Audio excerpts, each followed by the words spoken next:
You are listening to the Horse Radio Network, part of the Equine Network family. Hi, I'm Jennifer Wood. And I'm Jennifer Connor. From Equestrian Businesswomen, and you're listening to Equestrian B2B, the podcast that brings together industry leaders, entrepreneurs, and equestrians for conversations about how they build and sustain a successful business.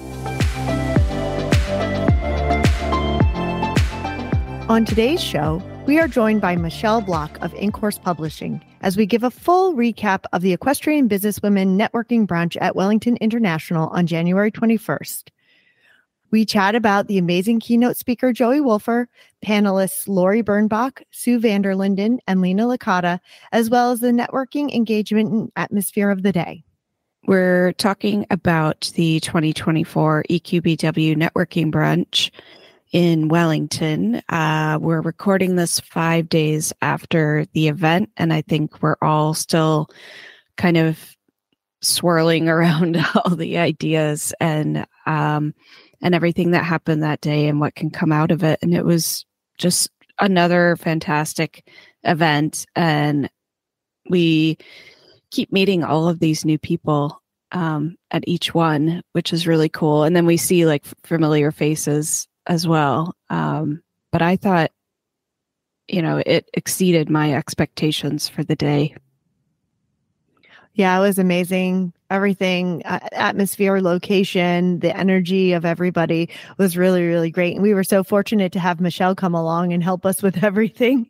It was a pleasure. It was so fun to be there, see everybody's face as they walked in the door. They all seemed just excited to be there. Just even standing in line, checking in, everybody was just really positive and excited and willing to talk to everybody. It was great. Mm-hmm. There was such a buzz, like just starting out. It was awesome. And then to see everybody who made posts on social media afterwards was pretty cool. Like their, experience the day with us at Equestrian Businesswomen. It made me feel so proud. For sure. I'm still riding the high. I'm still jacked up 5 days later. I still feel the same way. I can't even catch up to get all my emails out to the people who I met and just ideas kind of swirling in my head from the whole thing. So that says a lot, I think. 5 days later,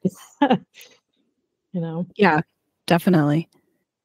So, I think looking at the day, we lucked out with the weather. It was beautiful and it wasn't too hot, which is nice. Perfect.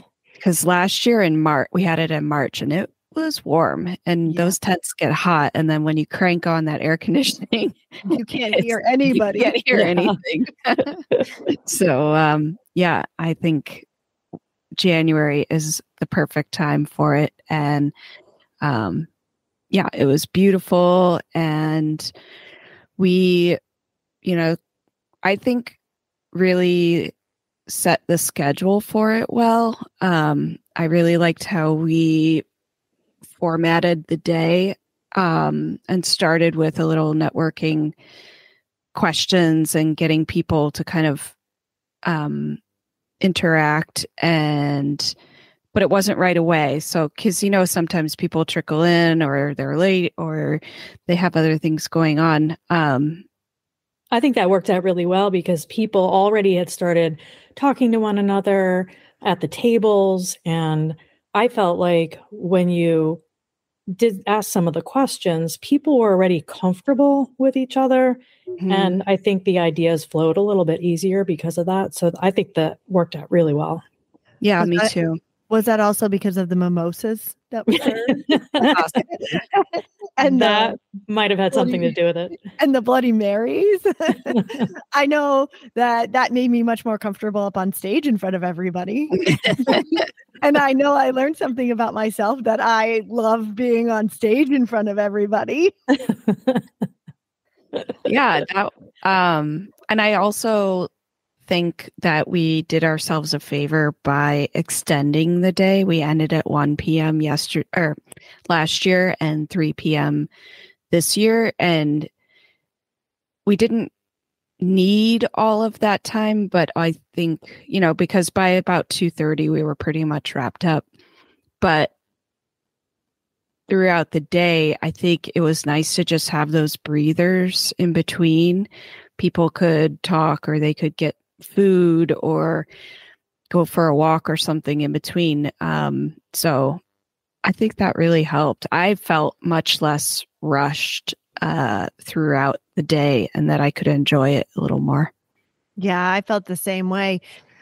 And I think that starting out with that networking exercise really broke down a lot of barriers and really got people thinking. And I remember afterwards, when we were kind of having a little bit of a debrief at dinner, the three of us, you guys saying that after we asked the first question, and everybody, like, the entire mood shifted, where everybody kind of like light bulbs went off, and then everybody was so interactive and so willing to share, everything. And I mean, we had to cut people off going around the room in part of it. And that was amazing to me, because so many times you go to conferences and nobody wants to raise their hand. Nobody wants to say anything. I mean, I get it.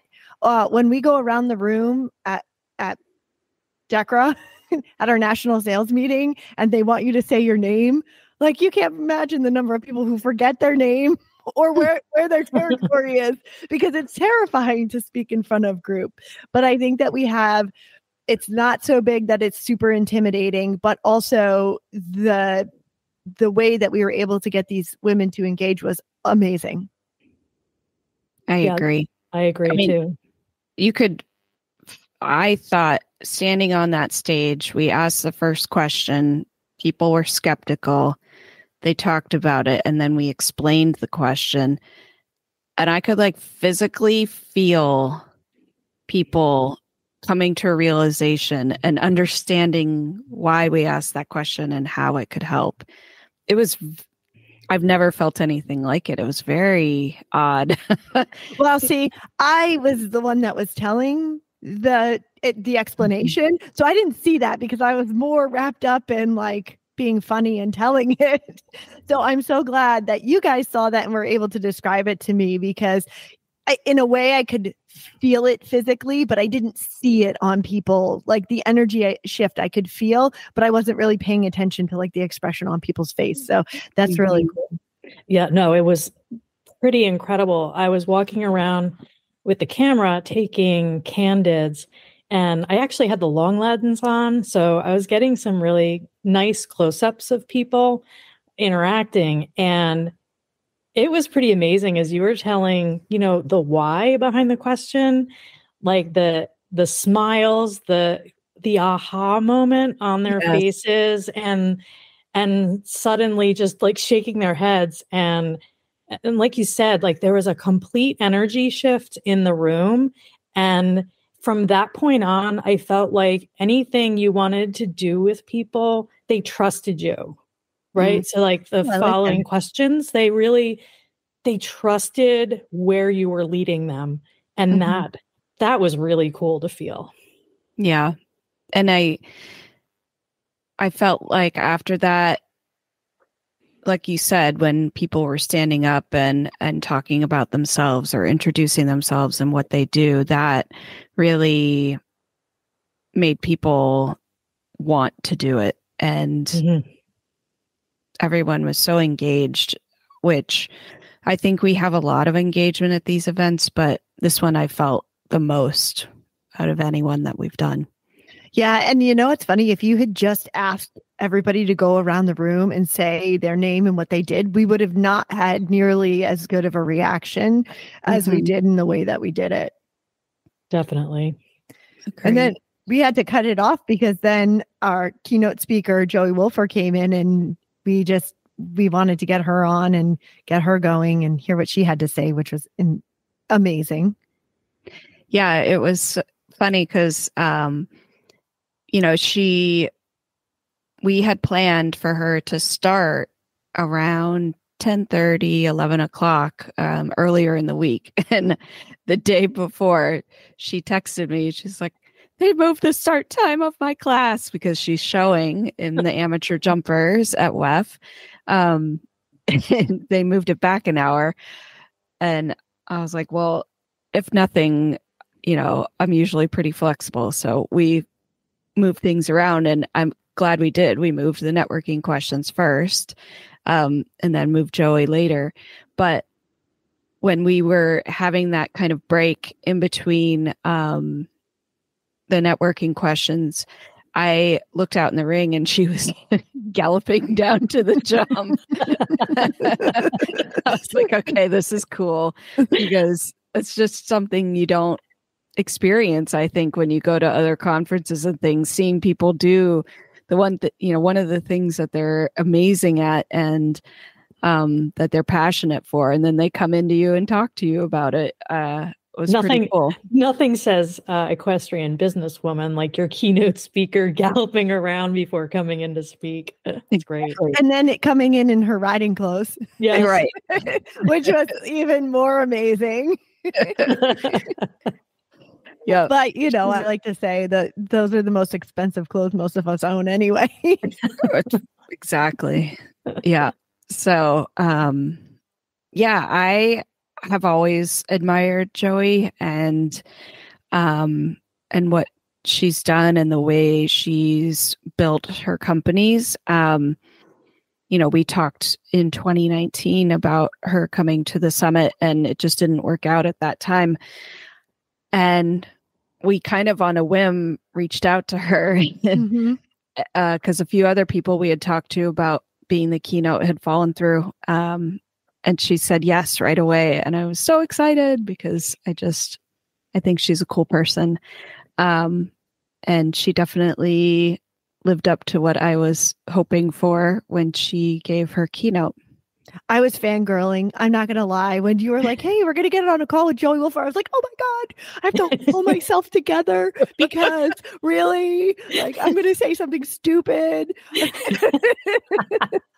But I have to say that one of my favorite things, and somebody else had mentioned that they had been out to the winery and whatnot on Long Island. One of my favorite things to do in the summer is I go out to the Hampton Classic with one of my friends, and we work the show and the area, and we will always spend a little time sitting out at the farm stand with the wine and the cheese and just relaxing. And it's so great. So if you haven't done that, you should definitely try for that. Yeah, I've never been to the Hamptons before, believe it or not. What? I know. How is that possible? I don't know. It's just never been on my calendar, and I don't go up to New York unless I'm going to a horse show, and I'm busy at that horse show. We need to make that happen. I know. Also, I've been to her store in the Hamptons too. Ooh, I want to see that. Yeah, it was super cool. I was fangirling in there, and she wasn't even there. I remember when she had her style liner truck or trailer that was at WEF when I was pregnant with Finley, my first kid, and I went and bought a little onesie at it that had Led Zeppelin on it. Oh, amazing. And I got it from her fan. It was really cool. And I kept it. I didn't keep all my baby clothes, but I kept that one.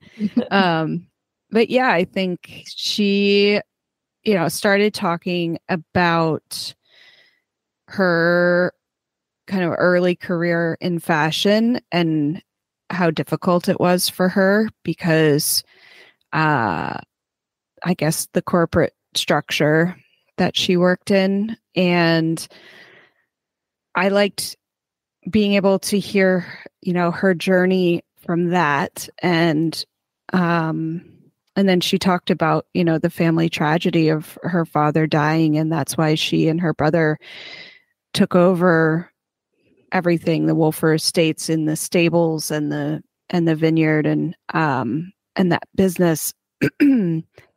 And she was just so honest and real and sincere about everything, which is what you want from somebody talking to you. And she, like you said, Michelle, earlier, she walks the walk and she talks the talk, right? Exactly. Like she talks about how important authenticity is, and there she is being completely completely authentic. I mean, telling us how she felt after her father passed and what his business meant to her. I just, that hit for me. Me too. Yeah. And how like real and raw she was about her emotions and blocking Yes. them, and then them coming out, and how she dealt with that. That was really great that she could just open up and share that with everybody in the room, and so many other things that she shared in the room. I think at one point she said, "We're mostly women in here, so we can talk about this." And I like that. And I think at the end, the most impactful part of the entire speech is saying, never ask for anyone's permission. Mm-hmm. Yes. That was a great line. Yeah. What also stood out to me is when she said, I'm an Aries and I'm 6 feet tall, so I can usually convince people of my position. That was great. And a lot of times people can kind of spout platitudes and not have anything behind them or any reason why they believe those things. And that's what I think she did so well, is she said, this is what I believe, and this is why I believe it, and this is what I went through to make me believe it. She really had all of those experiences that she shared throughout her career to say, this is why authenticity is important to me, or this is why I believe that you can't skip steps, that you have to work from the bottom. And she did that. She worked in a very challenging fashion industry in New York City, and was treated like crap and had to go through that and work her way up. And I think, some people will think she was handed a profitable business, and I don't see that at all. I see she was only 26 when her father passed away, and she had to step into this role. And whether, can we just stop for a hot sec here? Yeah. 26. Yeah. 26. Like, what was I doing at 26? Me, not much. Not that. Being a punk. Yeah. Right?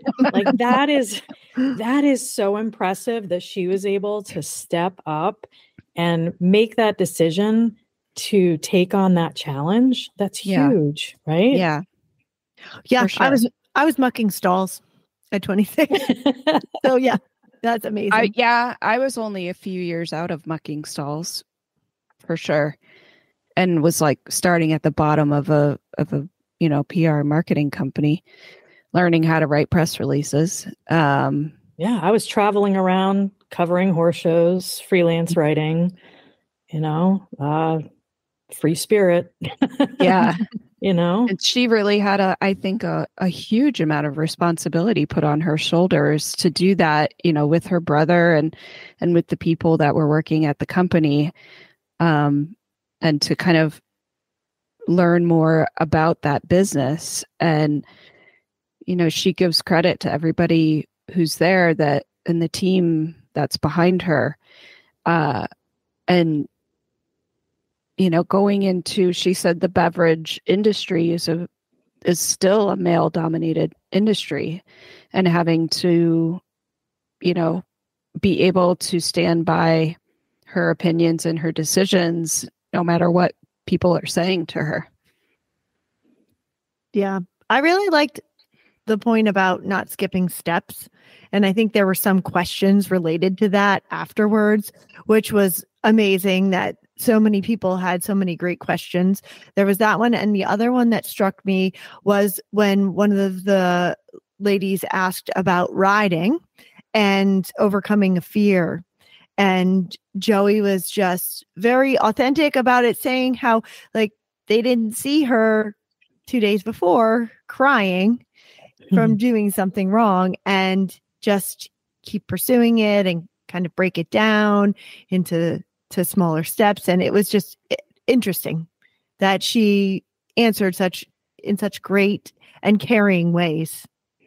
When she Yes. touched on imposter syndrome too, I felt the same way, because I think I'm not going to say everyone feels that, but in my circle, I certainly have talked to a lot of people who have felt that, and it just normalized it to hear her talking about it and all that she's accomplished, right? And to hear her be honest about that, about feeling that in the ring, right? And feeling it in the boardroom or wherever, she's at with a lot of, and she talked about, right, a lot of men in the room, and feeling like maybe she didn't belong, and having to muster up that courage to stand up and be true to herself and know that she really did belong there. Mm. And that was really nice to hear from her. For sure. I love the part where she talked about, she was featured in the New York Times style section, which is huge. And she was so excited about it and so happy that, it was going to promote her business and everything that they do. And somebody said something, just kind of undercutting it and not, and feeling like the focus was more on her than the company. And her reaction to that was really special to hear, and how, it did hurt her, but on the other hand, she didn't want to diminish that special experience. Yeah. That For sure. Yeah. And I liked how at the end of all of it, she stayed around and talked to people face to face. Yeah. Mm-hmm. I think people love that. People who might have been a little shy to say something out loud could approach her. She was super approachable. And so I think people got a lot out of her and were very inspired by her. Oh, For sure. Extremely. I felt that for sure after hearing her talk. And you guys know I love creativity and hearing how people get their ideas. And when she talked about Summer in a Bottle and how they just were sitting around talking and the idea fell out from a friend of theirs, right? Happened to say those words and they decided to put that on the bottle, right?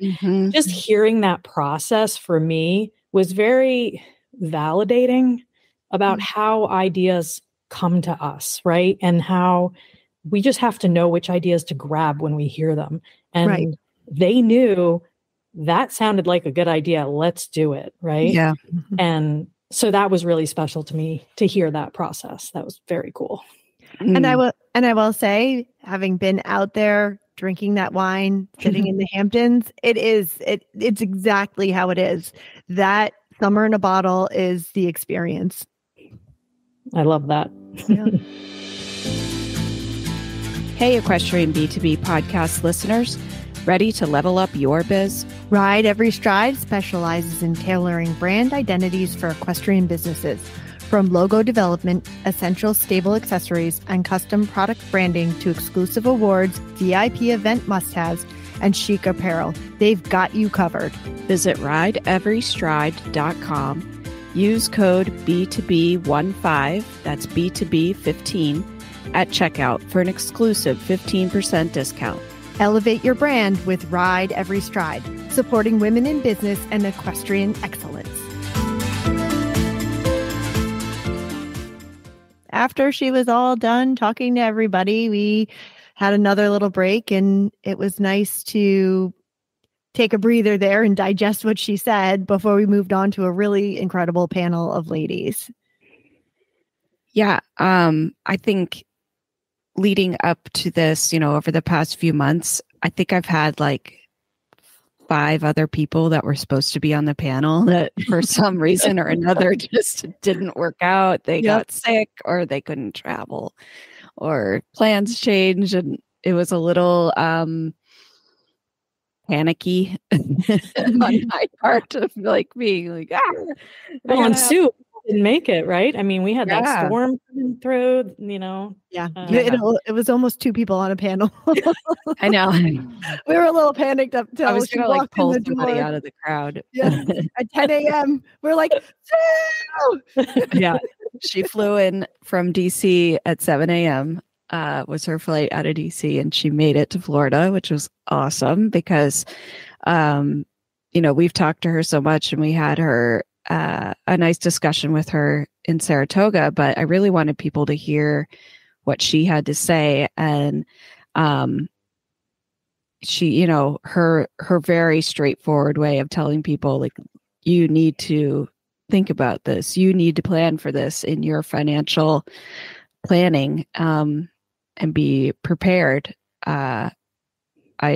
She has her saying of plan A, plan B, and her oh crap plan, which I thought she related really well to the sport of eventing. It made total sense when she put it that way.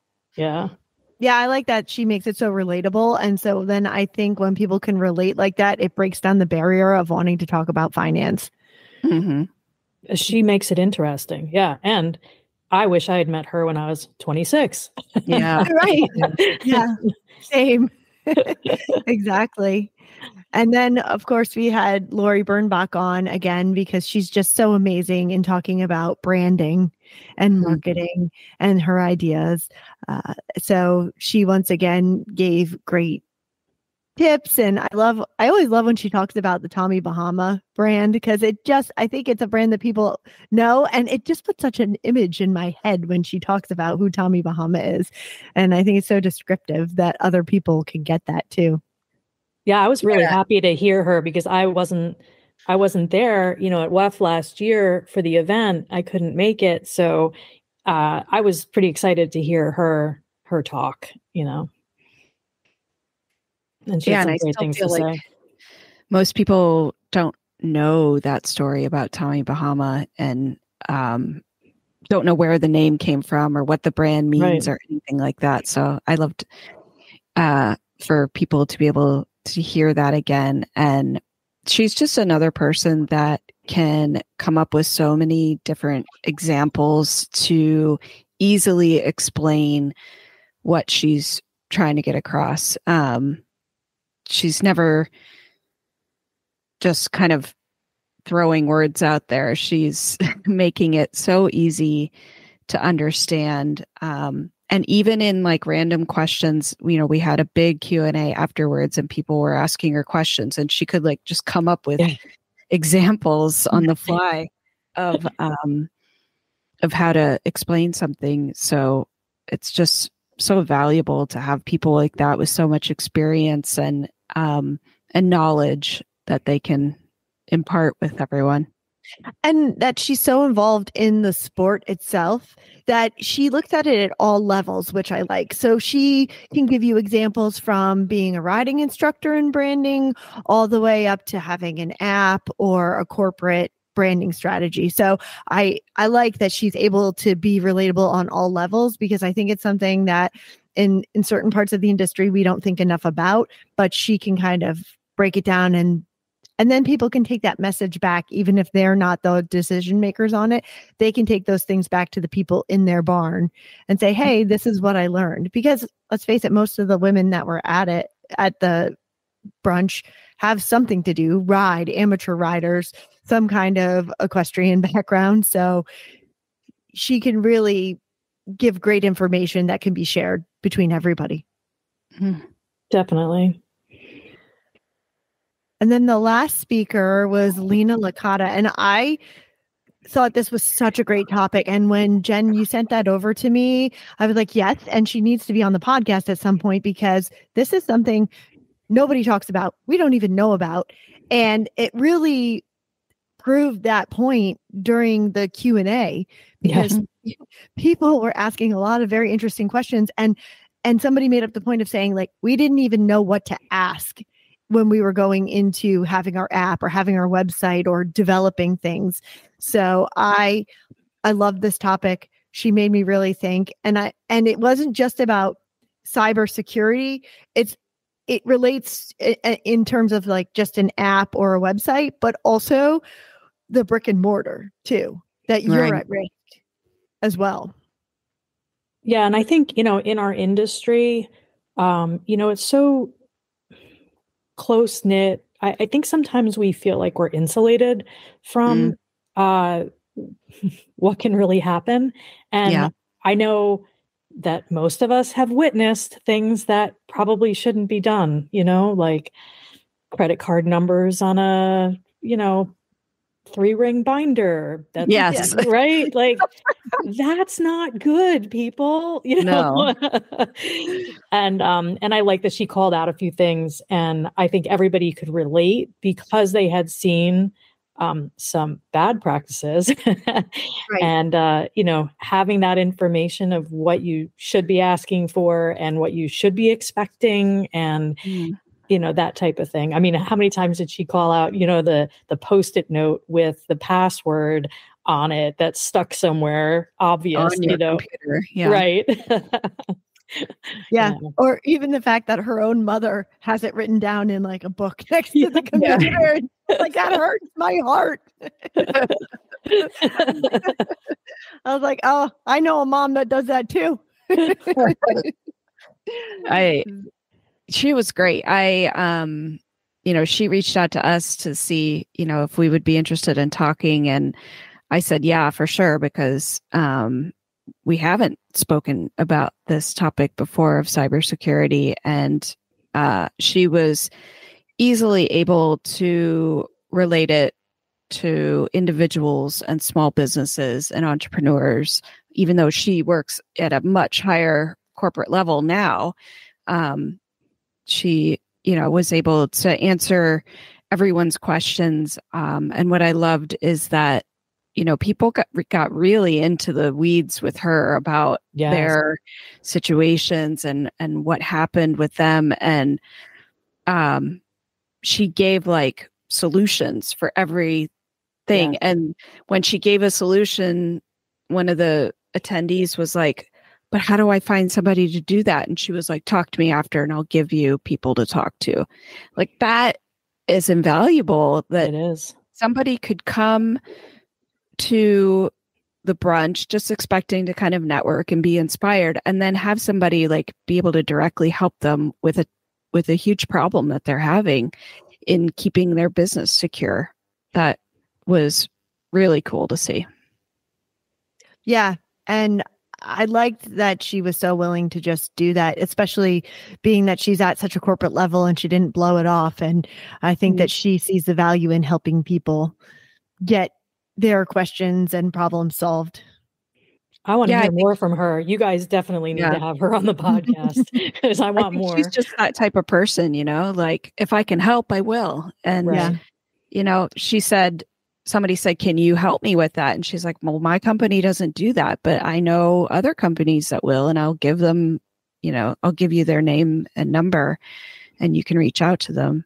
So it just really solidified exactly what we want and what we try to achieve with Equestrian Businesswomen. And everybody kind of did that that day.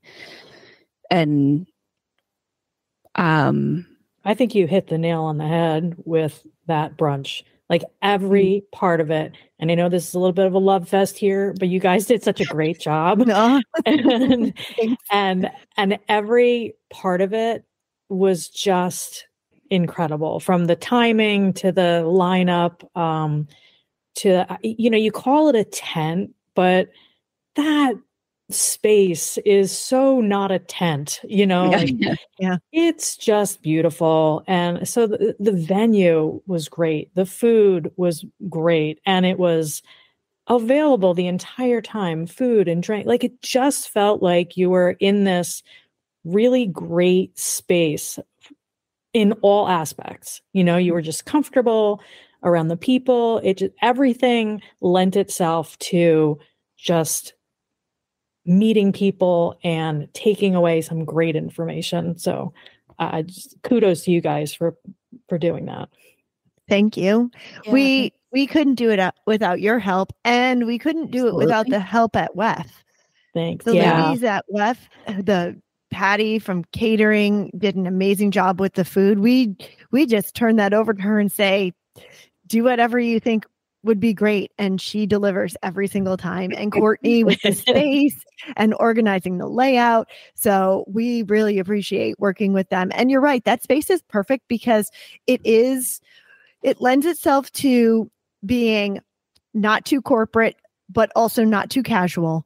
Yeah. And it's surrounded in an environment that we're all super familiar with the horses. So I think that kind of brings everybody already coming into it, knowing that they have something in common with the people that are there. Mm-hmm. Agreed. Yeah, definitely. And I think even the people, we had women who run local businesses in Wellington that have nothing to do with horses, and they don't even ride, but they want to meet women in this industry, and they want to make connections in this industry. So they were there to do that. And I think they got a lot out of it as well, even if the horse show wasn't their familiar place. Right. But Wellington is, right? So they know the vibe of Wellington. Mm-hmm. And I think that those type of people value having the equestrians in Wellington for the season. Right. Well, so that also makes... Yeah, for sure. And Connor, it was really funny when you and I were sitting finally eating something and the woman came in just right off, I'll call it off the street, but off the walkway, and saw the sign and was like, I'm a businesswoman. Yeah. She's like, what is this? How can I be a part of this? And she had a small granola business company. Granola company. And so it was really nice to even have someone like that find this, right? Yeah. And be excited about it, Yeah, luckily I gave her a card, and so I told her to reach out, because I asked her for hers and she said, I'm on vacation. I didn't even think about business. So that was pretty cool. That was a great moment. It really was. It was really fun. And we were so lucky to have sponsors that helped us out with the bags. The swag bags were so nice. And I also fangirled over that. I love Ride Every Stride. Yeah. I've stalked them 2 years in Canada when I went to the Royal Winter Fair. So I had to meet her in person. At the end, she was leaving. I gave her a big hug. I love you. So that was pretty awesome. And and the other swag, the chocolates on the tables. Oh my gosh, those FLM chocolates are just amazing. They're my favorite. Yeah. I wanted to eat all of them. The plated Skin Science. I mean, it was just we didn't know Alyssa Lask is the CEO, and she just reached out and said she wanted to donate. It's like, I don't know. Sometimes the generosity of people kind of blows me away. Also, Joey put in those coupons for a discount on the wine, which was super nice as well. And we'll be using those for our summer in a bottle. For sure. And Mars Equestrian is supportive every time we do something. Every time. Which is really awesome to have. So I think, just overall, it was an incredible day and a really special experience. And I'm glad we were able to, talk about it and, share with people who weren't able to be there what it was like, so that maybe they will be able to come in the future. And call us if you want us to come to your area, because I'm all about expanding across the U.S. Yeah, everybody needs to experience what we experienced last weekend. Definitely. Yeah. So we're going to end our conversation there and wrap up, because the three of us have a million projects going on. You can find the links to today's guest and the show notes at www.eqbusinesswomen.com. Equestrian B2B is out twice a month on the 1st and the 15th. You can find out more at eqbusinesswomen.com and follow us on Facebook and Instagram. Find Equestrian B2B wherever you get your podcasts and be sure to follow, subscribe, and leave a review. You can have all 20 plus shows of the Horse Radio Network with you wherever you go with their free app for iPhone and Android. Go to your app store and search Horse Radio Network. Now go be authentic.